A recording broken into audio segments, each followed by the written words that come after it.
Corduroy by Don Freeman.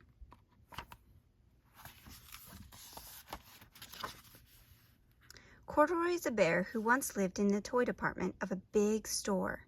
Day after day, he waited with all the other animals and dolls for someone to come along and take him home. The store was always filled with shoppers buying all sorts of things, but no one ever seemed to want a small bear in green overalls. Then one morning, a little girl stopped and looked straight into Corduroy's bright eyes. "Oh, Mommy," she said, "look, that's the very bear I've always wanted." "Not today, dear," her mother sighed. "I spent too much already. Besides, he doesn't look new. He's lost the button to one of his shoulder straps." Corduroy watched them sadly as they walked away. He's sad and she's sad. "I didn't know I'd lost a button," he said to himself. "Tonight I'll go and see if I can find it." Late that evening, when all the other shoppers had gone and the doors were shut and locked, Corduroy climbed carefully down from his shelf and began searching everywhere on the floor for his lost button. Do you think he finds his button? We'll have to see. Suddenly, he felt the floor moving under him. Quite by accident, he had stepped onto an escalator, and up he went. Could this be a mountain, he wondered. I think I've always wanted to climb a mountain. He's got a little smile. He stepped off the escalator as it reached the next floor, and there, before his eyes, was a most amazing sight. Tables and chairs, lamps and sofas, and rows of beds. "This must be a palace," Corduroy gasped. "I've always wanted to live in a palace." It's a palace to a little bear. He wandered around, admiring the furniture. "This must be a bed," he said. "I've always wanted to sleep in a bed."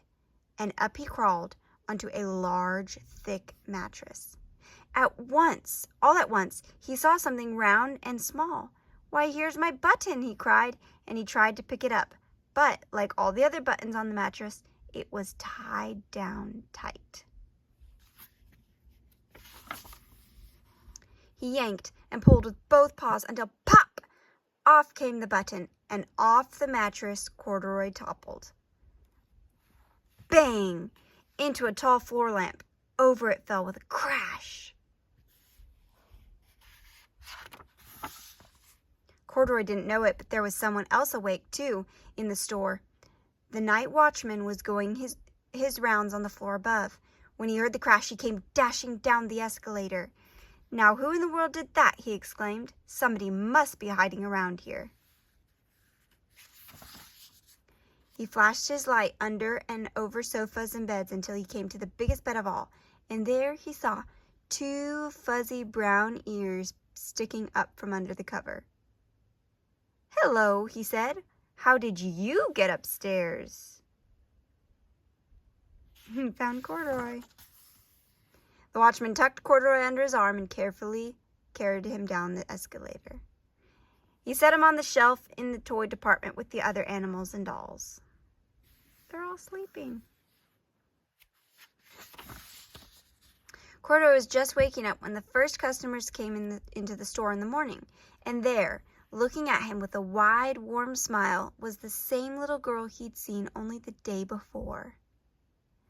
"I'm Lisa," she said, "and you're going to be my very own bear. Last night I counted what I've saved in my piggy bank, and my mother said I could bring you home."